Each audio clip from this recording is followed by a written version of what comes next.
According to the doctor, the growth they found near my pancreas meant I might only have about 3 days left. As those words hung in the air, my wife squeezed my hand, leaning close enough for her heavy perfume to cut through the hospital disinfectant, and smiled. "Finally," she whispered, "3 more days, and then it is all mine." My stepdaughter did not even look at me. She just glanced toward the hallway and said she was taking my car. I did not move. I just stared at the white ceiling tiles above my bed, listening to the blood pounding behind my ears. It was exactly 4:17 on a Tuesday afternoon at Riverside Methodist Hospital in Columbus, Ohio, while outside rubber wheels squeaked on the floor. While the rest of the hospital went about its day, my entire life was quietly shattering inside those 4 walls. Just minutes earlier, Dr. Daniel Price had been standing at the foot of my bed holding a tablet against his chest. He explained that my scan showed a suspicious growth near my pancreas, complicated by a severe infection, and that we needed a biopsy to know for sure. My wife Vanessa did not ask if there was a treatment plan. Instead, she coldly asked if I could die this week. The doctor hesitated, the way medical professionals do when they are trying to figure out how much truth you can handle. He warned that I could decline within days. Vanessa immediately asked if he meant 3 days, and that was the only number she chose to hear. A 3-day deadline was exactly what Vanessa had been hoping for. Once the doctor stepped out, she sat down and spent about 30 seconds putting on a show of deep worry. She smoothed the blanket over my chest and touched my forehead. Seeing my closed eyes, she assumed the pain medication had drifted me out of consciousness. That was when she whispered those terrible words, followed immediately by Chloe claiming my car. It was a 1972 Corvette Stingray, deep blue with a rebuilt engine and cream seats. My late wife Margaret and I bought it as a wreck back in 2006, spending our weekends fixing it up together in our garage. She was my true partner, passing away 11 years ago, after 37 years of marriage. In my desk drawer at home, there was still a photograph of Margaret sitting behind the wheel of that car, smiling with grease on her cheek. Chloe knew how much that vehicle meant to me, but my memories did not matter to her. Vanessa stood up, suggesting they leave me to rest, and they stepped into the hallway. They did not close the door all the way, allowing their voices to drift back inside. Chloe insisted she was taking the Corvette, while Vanessa pointed out that the house would belong to them soon anyway. They were already talking about hiring a real estate agent and getting rid of my old leather sofa. Chloe even laughed, whispering that they should keep the funeral small and cheap because there was no point in wasting money.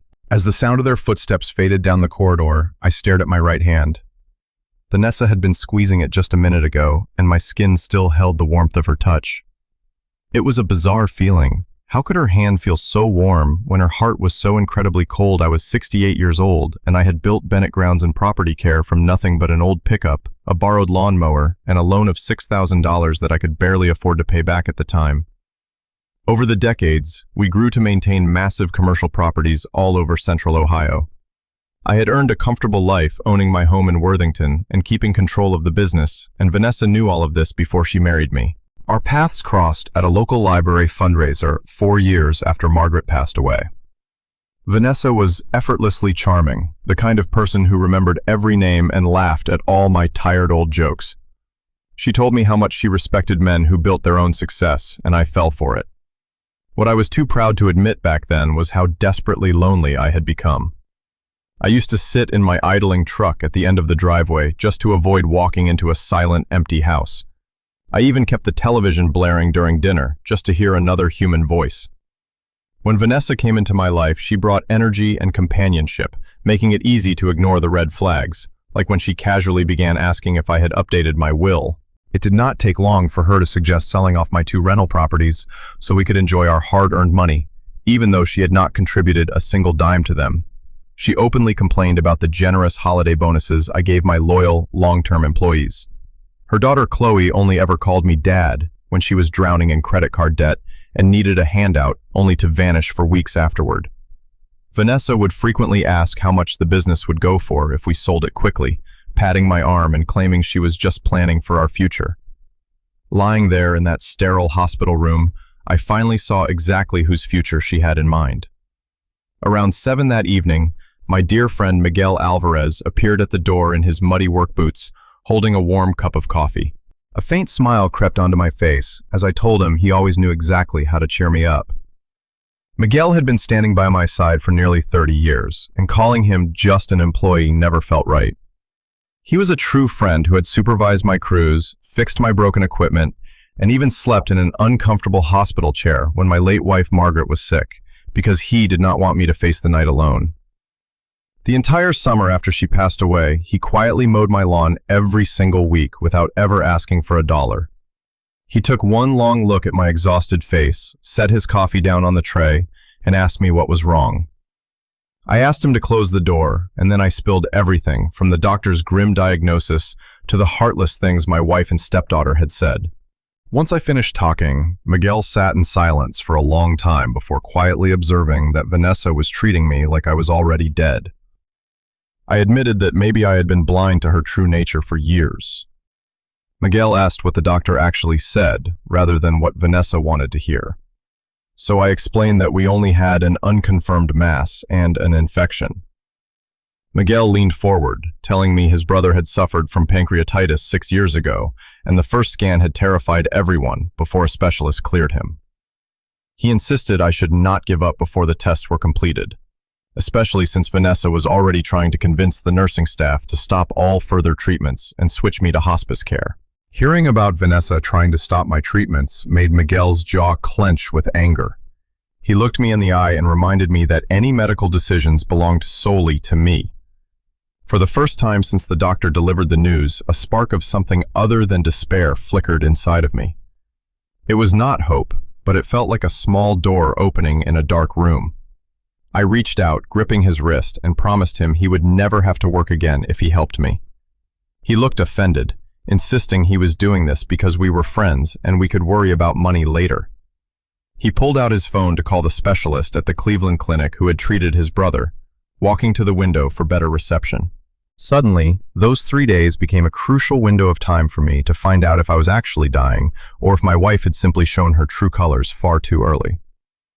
While Miguel whispered into his phone in the corner of the room, I kept my eyes locked on the door, terrified that Vanessa would walk in. The strangest part of it all was that I was no longer afraid of the mass inside my body. I was terrified that she would realize I had stopped acting like a victim. When Miguel hung up, he told me that Dr. Sloan was willing to review my records tonight, but she needed my full files, blood work, and charts.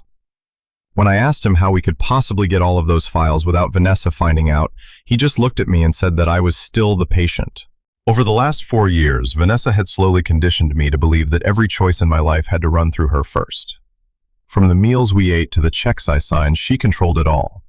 And I had foolishly confused avoiding conflict with keeping the peace. Breaking that spell, I reached out and pressed the call button. A kind nurse in her 40s named Camille walked in, wearing red glasses and a sunflower badge. When I requested my medical files to send to another specialist, she agreed and said I just needed to sign a release. I asked if I was the only one who had to sign, and she reminded me that as long as I was able, the choice was mine alone. Feeling a sense of relief wash over me, I told her to bring the form, and Miguel smiled. Before I could even open my mouth to reply, the heavy hospital door swung open. Vanessa walked in, carrying a canvas tote bag and a look of highly rehearsed concern. Our daughter Chloe trailed behind her, her eyes glued to her phone screen. "What door?" Vanessa asked. Miguel did not miss a single beat. "The front door at his house. The hinge has been sticking." Vanessa stared at him, her eyes lingering for half a second too long. "I did not realize Walter was discussing household repairs tonight," she said coldly. Miguel scoffed. "I did not realize dying canceled maintenance." I had to turn my face away so she would not see me grin. Vanessa set her bag down. "Well, Miguel, thank you for stopping by. He needs rest now." I looked her right in the eye. "I will decide when I need rest." She stared back, completely shocked that a piece of furniture had suddenly spoken. Vanessa's expression softened into a mask of warmth. "Of course, honey. I am only trying to protect you." Chloe finally looked up from her phone. "Mom talked to someone about bringing you home." I frowned. "A hospice coordinator?" I asked. Vanessa moved closer to my bed. "Just someone who can explain the options. We do not want your last days filled with needles and procedures." "My last days," she said it so gently, as if wrapping the words in soft cotton could make them kinder. I have not even had the biopsy yet, I said. Her mouth tightened. The doctor seemed very clear. No, he seemed concerned. That is different. For a moment, none of us spoke. Then Vanessa touched my shoulder. You are scared. I understand. I looked at her hand. No, I do not think you do. Camille returned carrying a clipboard, and Vanessa immediately turned toward her, her tone sharp. What is that? She demanded. Camille held it out. A records release authorization. Vanessa frowned. Oh, for what? I spoke up before the nurse could. A second opinion. Vanessa's face changed so quickly I would have missed it if I hadn't been watching. The sweet concern vanished, replaced by a cold, hard look before her mask slipped back on. Walter, do you really want to put yourself through all that? She asked. I want another doctor to look at the scans. But Cleveland is 2 hours away, she argued. They can review them electronically. Chloe lowered her phone. Why if they already know what it is? Miguel stood up. They do not. Vanessa turned sharply. This is a family matter. Miguel put on his cap. He is my family. That shut the room down instantly. Vanessa's cheeks flushed red, while Chloe just rolled her eyes. Camille stared at the floor, pretending to study her paperwork. I signed the release form with a trembling hand, weak but determined. This was the first real choice I had made in months, and it was done directly against my wife's wishes. Miguel left shortly after, placing a warm hand on my shoulder. I will call when I hear something, he promised. Vanessa watched him walk out, then dragged her chair close to my bed and lowered her voice. You need to be careful who you trust right now, Walter. I almost laughed at her nerve. Why? I asked. People act differently when they think money is involved, she warned. So I have noticed, I said. Her eyes narrowed. What is that supposed to mean? Nothing, I muttered. I am tired. I closed my eyes, but I could still feel her sitting there in the quiet room for another 10 minutes. I could feel her eyes on me, waiting to see if I would explain my comment, but I stayed quiet. The next morning she arrived early with coffee, a laptop, and a folder of documents. To anyone walking past my hospital room, she looked like a completely devoted wife. She neatly arranged my breakfast tray, spoke sweetly to the nurses, and even posted a photo of our hands together on Facebook, asking for prayers. Then she opened her folder. These are just routine forms, she said, so I can handle the bills if you get too weak. I glanced at the first page, durable power of attorney. The second gave her full access to my financial accounts, and the third let her manage my business. Routine forms, I thought. I let the papers rest on my blanket and said, I will have Eleanor review them. Vanessa's smile remained frozen, but her face stiffened. I am your attorney now, she said coldly. She has been handling my affairs for 20 years, Vanessa countered. You do not need to drag outsiders into this. I shook my head. Eleanor is not an outsider. Across the room, Chloe was stretched out on the couch by the window, scrolling through listings on her phone. She spoke without looking up. Mom is just trying to help you. I looked back at Vanessa. Then she will not mind Eleanor reading them over. Vanessa snatched up the folder. You are not thinking clearly, Walter. That single sentence chilled me, frightening me more than I wanted to admit. Not because it was true, but because I realized how useful it would become if she repeated it often enough. When Vanessa went downstairs for lunch, I asked Camille to contact the hospital social worker and document that I wanted absolute control of my own medical decisions. Once I was alone, I crept into the bathroom, locked the door, and turned the sink on high so Chloe would not hear me from the other room. I called Eleanor Walsh, and she picked up on the second ring. Walter, I need you to listen carefully, she said, her voice dropping as I explained the diagnosis. It sharpened into steel when I described the documents Vanessa wanted me to sign. Do not sign anything, she commanded. I was not planning to, I whispered. I need your physicians to document that you are alert-oriented and capable of making decisions. I will also review every existing authorization Vanessa has. I asked if she could come. I am leaving now, she promised, pausing. Walter, are you safe? I looked at the locked bathroom door. I am not sure. That afternoon, Dr. Rebecca Sloan called from Cleveland. She had reviewed my scans. There is definitely an abnormal area near the pancreas, she said. But I do not agree that the imaging alone supports a terminal diagnosis, Dr. Sloan continued. This could easily be an infected pseudocyst related to pancreatitis. I gasped. So, I might not have cancer? You might not, but the infection is serious. I strongly recommend drainage, a biopsy, and continued antibiotics. I gripped my phone, realizing Vanessa had wanted me sent home without any of this. How soon? I asked. Today, if your team agrees. The procedure happened that evening. Vanessa was furious, though she disguised it as fear. Before they wheeled me away, she stood by my bed. You are making yourself suffer for nothing, she hissed. I need to know, I said. What if the answer changes? Nothing. Then at least it will be my answer. 2 days later, Dr. Price entered my room with Camille and closed the door. Vanessa had gone home to shower, and Chloe was downstairs getting coffee. Dr. Price sat down. The biopsy found absolutely no cancer cells, he said. I stared at him, stunned. He explained that it was an infected pancreatic pseudocyst. Severe inflammation, dangerous, yes, but highly treatable with drainage antibiotics and follow-up care. I heard the words, but my mind could not hold them all at once. I am not dying, I whispered. You have a recovery ahead of you, but no, Walter, you are not terminal. I covered my face with both hands. For a moment, relief hit me so hard it hurt. Then I thought of Vanessa's smile, Chloe claiming the Corvette and the folder of papers. Miguel arrived 20 minutes later. I told him the news and he pulled me into a careful, tight hug. Then we tell them, Miguel said. Tonight. I wanted to. God knows I wanted to watch Vanessa's face when she heard it. But Eleanor, standing near the window with her briefcase, shook her head. If you confront her now, she will say she was grieving. She will deny what she said. More importantly, we still do not know what she has already tried to put in motion. I looked from her to Miguel. I do not want to spend my second chance playing games. This is not a game, Walter, Eleanor said. It is protection. I sat with that. Then I asked Dr. Price to tell Vanessa only that my condition had stabilized and additional results were still being reviewed. After everyone left, Miguel remained beside my bed. So what now? He asked.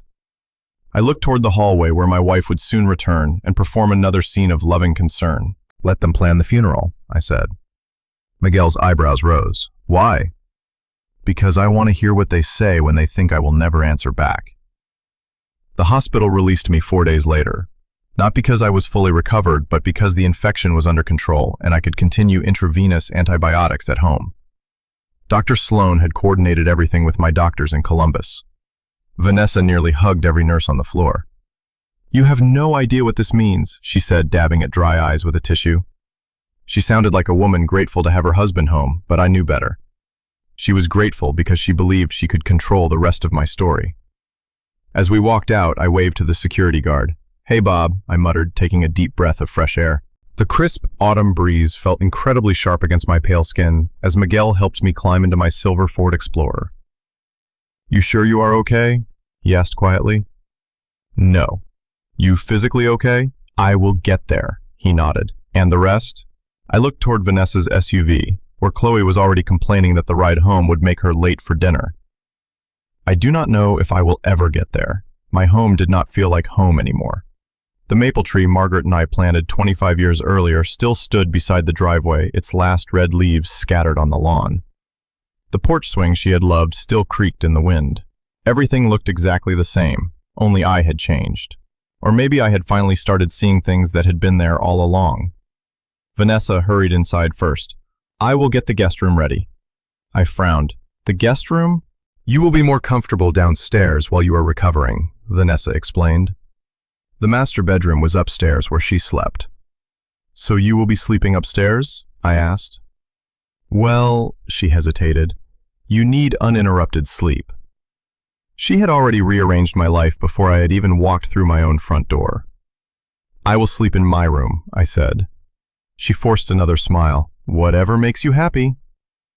It was not worth arguing, not yet. The home health nurse arrived that evening. Her name was Denise. She checked my PICC line, reviewed my medications, measured my temperature, and reminded me that recovery would take several weeks. You are going to feel weak, she said. That is nothing new. She laughed. I like patients with a sense of humor. After Denise left, Vanessa stood by the doorway, watching me swallow my evening pills. You and I both know how easily a gentle gesture can hide a cold heart, and as my wife Vanessa tucked the blanket around my legs, I felt that chill deep in my bones. "You should probably rest," she whispered. "I've been resting for 4 days, but she just told me to save my strength." For what, she wouldn't say, treating me like I was 98 instead of 68. The next morning I woke before dawn, a habit from 40 years of working before 6 a.m. As I crept downstairs with my cane, the quiet was broken by whispered voices in the dining room. Vanessa and Chloe were talking, completely unaware I was listening, discussing a realtor coming next Thursday. "Not yet," Vanessa's voice drifted out, sharp and calculated in response to Chloe's impatience. "If we do it now, people will talk. We need everyone feeling sorry for us first." Standing frozen in the shadows, I listened as she explained how they would repaint the living room, replace Harold's old furniture, and stage the house to get a much higher price. Then came the ultimate betrayal. Selling my Corvette, a car my late wife Margaret and I had rebuilt one bolt at a time. Margaret had insisted on cream-colored seats because she said they looked happier. Hearing Chloe negotiate its sale while I was still breathing cut deep, forcing me to slip back upstairs, realizing my own home was now enemy territory. Later that afternoon, I looked out the window and saw Miguel walking up the driveway with a yard rake slung over his shoulder. On paper, he was just here to clear away the fallen autumn leaves, but in reality, he was checking to see if I was still holding on. Vanessa met him at the door with a sweet plastic smile, telling him we didn't need any landscaping done right now. Miguel just looked around the messy lawn and muttered that leaves don't usually wait for funerals. I had to bite my lip to keep from laughing. After an hour of working, he knocked on my bedroom door asking to check the backyard drainage. Vanessa agreed, completely unaware that this was our old code for a private talk. 5 minutes later, I joined him on the deck. Without looking up from the ground, Miguel muttered that Eleanor had been keeping herself incredibly busy. When I asked him how busy, he revealed that she had already uncovered 3 separate inquiries made by my wife. My hand gripped my cane tightly as he listed them off. Vanessa had called my bank asking about account access after a spouse passes, and she'd even contacted our business insurance carrier to see who would take over if I died. That one cut deep. She had also demanded business valuation reports from my accountant. I stared blankly across the yard, amazed at how fast she was moving. But Miguel smiled faintly and told me she hadn't gotten a single thing yet because Eleanor had blocked every single move. Eleanor arrived at my front door later that evening carrying a heavy paper grocery bag to make her visit look like a simple social call. Vanessa welcomed her with polite grace, mentioning that I had been wishing for some company. "Actually, I've just been craving some of Walter's homemade chili," Eleanor replied smoothly, which was the most convincing lie I had heard all week. You see, in moments of crisis, you quickly learn who your real allies are. Once Vanessa went upstairs to shower, Eleanor laid out several legal folders across my desk. She quietly confirmed that every single doctor had documented my mental competency. I was legally fit, and she had already blocked the power of attorney Vanessa wanted me to sign. Opening up another file, Eleanor gently suggested transferring my entire company into an irrevocable trust before a divorce became unavoidable. That single word hit me like a physical blow. Divorce. Up until that exact second, I had refused to admit it to myself. Eleanor saw the pain on my face and told me I didn't have to make a choice tonight, but I knew the decision was already made. Over the following week, my life fell into a tense, quiet routine of physical therapy and nursing visits. I began pretending to nap, learning more about my wife in those quiet hours than I had in our 4 years of marriage. She spoke of my impending death like someone planning to replace a leaking shingle roof. My garage door was open one afternoon when Chloe brought 2 of her friends over to inspect my classic Corvette. One of the boys let out a low whistle, admiring how clean my stepdaughter's stepdad had kept the car. "He worshipped this thing," Chloe replied, her tone dripping with indifference. When they talked about how lucky she was, she shrugged and casually mentioned she would sell it to fund a European vacation. Her friend asked if that was really what I would have wanted, and she just laughed, saying, "He won't care." Those 3 cold words echoed in my head long after they left. I wasn't dead yet, though. A few days later, Miguel left a small rosemary plant by my back steps, our secret signal that the first documents were done. I watched from my bedroom window as Miguel loaded his lawn tools back into his truck, glancing up toward the kitchen where Vanessa was deep in a phone call. He caught my eye and tipped his cap slightly, a gesture that wasn't a celebration, but a quiet confirmation that we were almost ready. Later that night, under the soft patter of rain against the glass, Vanessa climbed into bed beside me for the first time since my release from the hospital. Resting her head on my shoulder, she whispered that we should host a gathering this coming Sunday. When I asked why, she murmured, "It was so my friends could see me, just in case." Staring into the dark, I knew she wanted witnesses for her grief. "That sounds wonderful," I replied slowly. After her breathing slowed into the deep rhythm of sleep, I remained wide awake listening as the old grandfather clock in the hall chimed midnight. Those heavy echoing tones no longer felt like a countdown to my funeral, but a march toward the moment the truth would finally step through my door. If you have ever had to sit in the dark and wait for the hammer to fall, you know how agonizing those quiet hours can be. By Sunday morning, our plan nearly shattered. Eleanor slipped through the side door at 8 a.m. with a briefcase and 2 coffees to avoid being seen. In the kitchen, Miguel was acting like he was fixing a cabinet. Eleanor warned me that while we had the final papers, the bank still had not cleared our new signing authority. The delay could stretch into Monday, Eleanor admitted, but we all knew Monday would be far too late.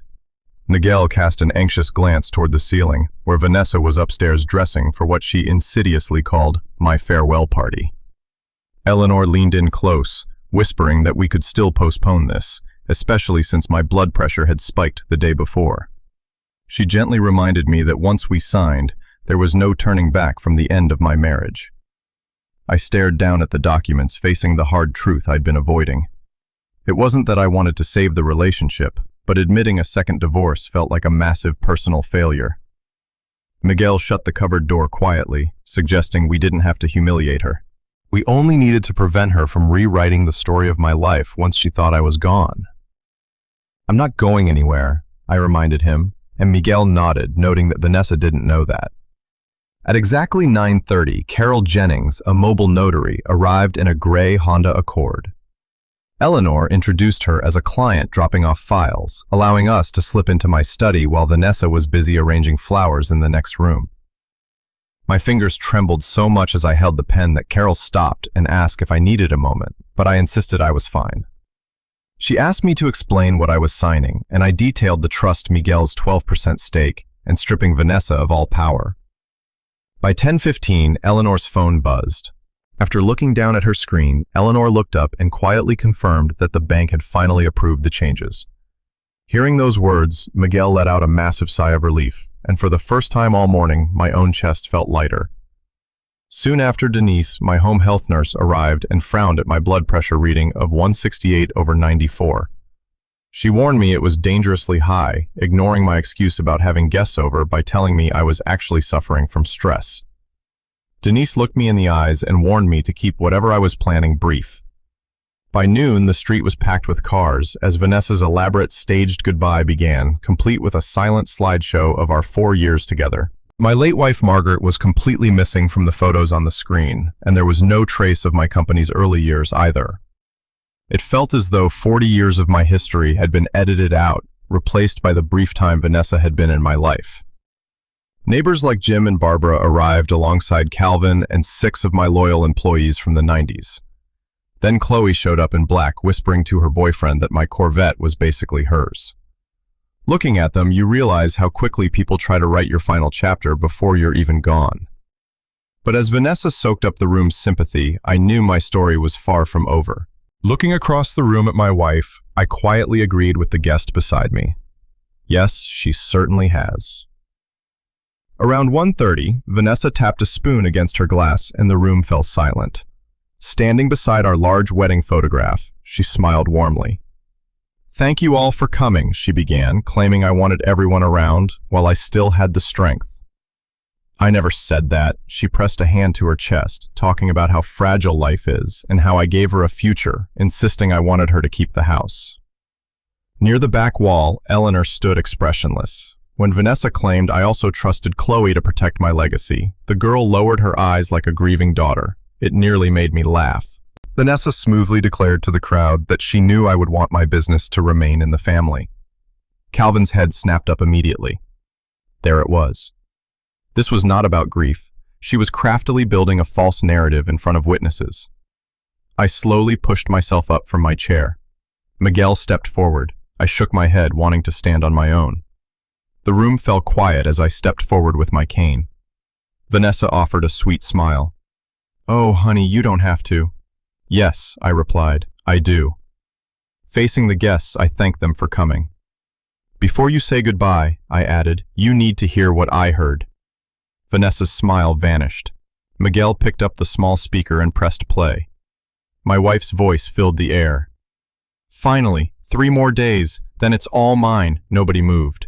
Then came Chloe's voice. "I am taking his car." Chloe's recorded voice drawled, followed by a third clip of my wife and stepdaughter discussing a real estate agent selling off my furniture and budgeting next to nothing for my funeral.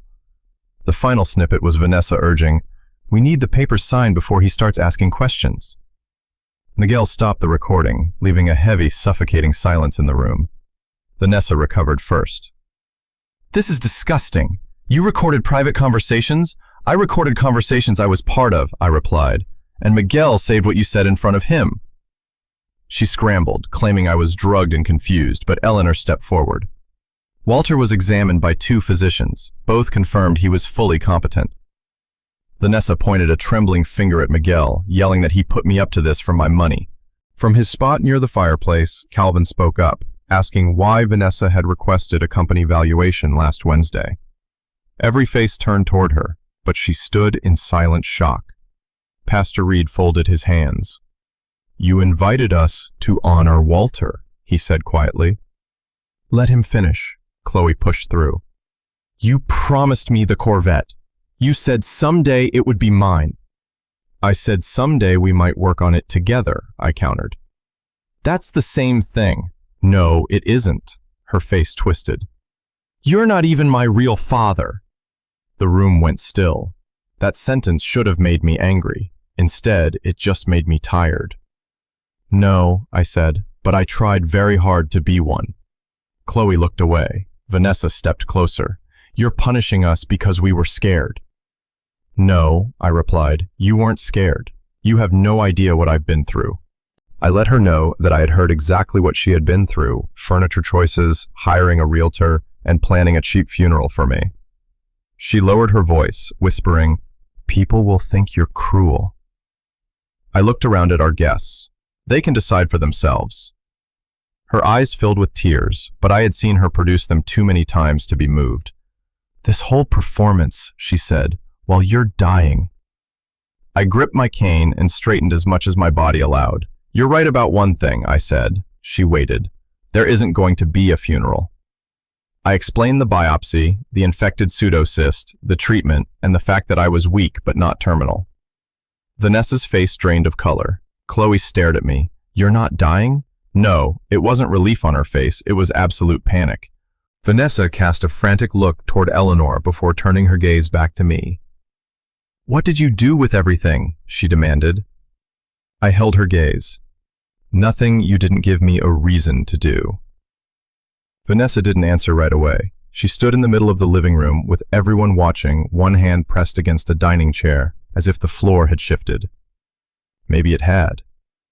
For the first time since I'd met her, she had no prepared expression, no soft smile, no careful tears, no gentle hand on my arm, just fear. "What did you do?" she asked again.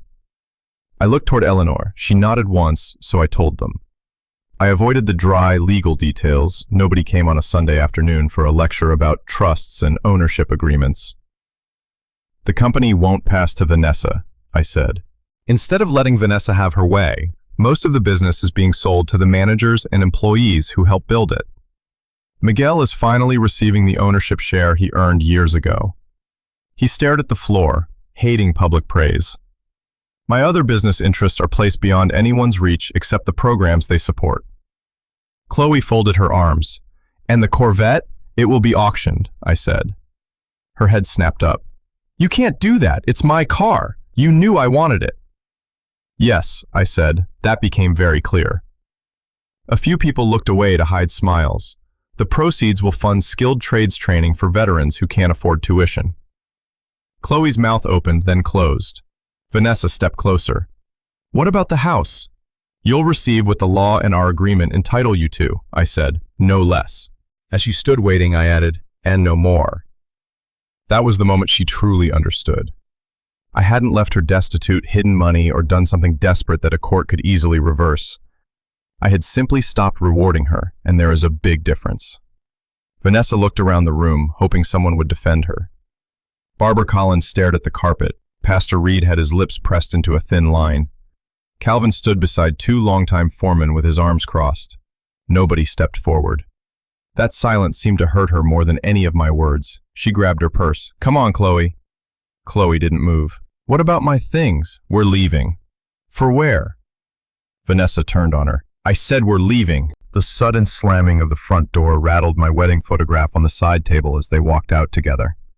Miguel looked at it. Loose hinge, he muttered. An unexpected laugh rippled through the room, the first honest sound anyone had made all afternoon. The weeks after that were not clean or satisfying. Real life rarely ends neatly when the villain walks out. Within 48 hours, Vanessa hired a divorce attorney, claiming Miguel had manipulated me. She told our mutual friends I had become paranoid after my hospital stay and demanded another mental capacity evaluation, questioning if I understood the documents I signed. So I sat through interviews answering the same questions over and over. What day is it? Who is the president?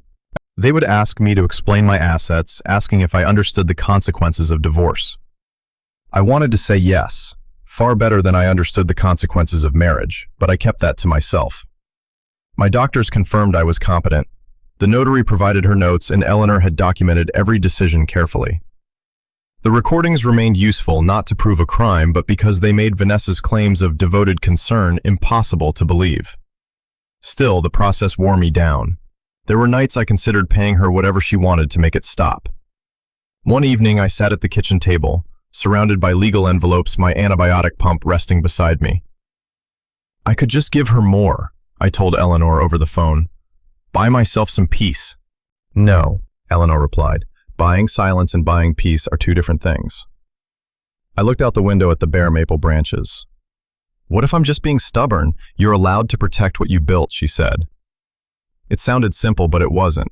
Men my age are taught that providing means never closing the door, even when someone keeps carrying pieces of your life through it. The divorce took 5 months. Vanessa received the share of marital property she was legally owed, a payment set by our prenuptial agreement, and enough time to remove her things from the house. In return, she gave up all claims against the company, the employee plan, and the trust. At our final meeting in a downtown Columbus conference room, she sat across from me, looking incredibly tired. I felt every bit as exhausted as she looked. Before signing, she asked, "Did you ever love me?"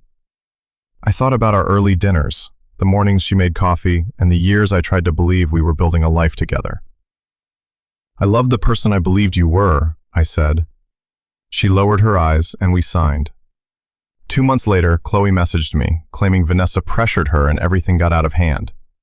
There was no apology, just an explanation. I wrote back once, saying I had cared for her as a daughter, but reminding her she was 29 years old and responsible for her own words. I said my door wasn't permanently closed, but there would be no car, no checks, and no rewards for pretending. She never answered. Maybe she will someday, maybe she won't. That spring, Miguel stepped down from physical fieldwork, though retirement didn't suit him.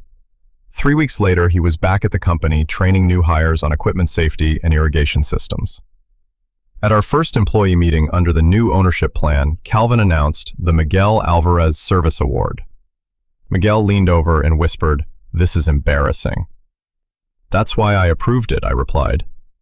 "You're a terrible friend." "I've been told worse."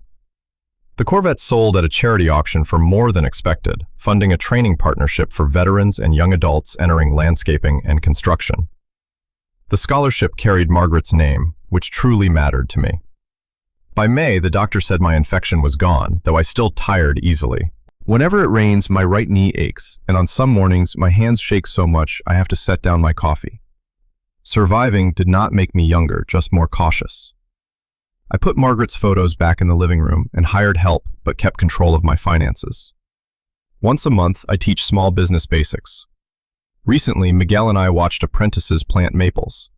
He nudged me, and I realized 3 days had turned into a busy year. Looking at those thin trees standing upright in the wind, I knew getting older does not mean accepting disrespect just to avoid being alone. You and I both know that setting boundaries is what saves your life. If you have had to protect your dignity, you are not alone. Always remember the people who stay when they have nothing to gain.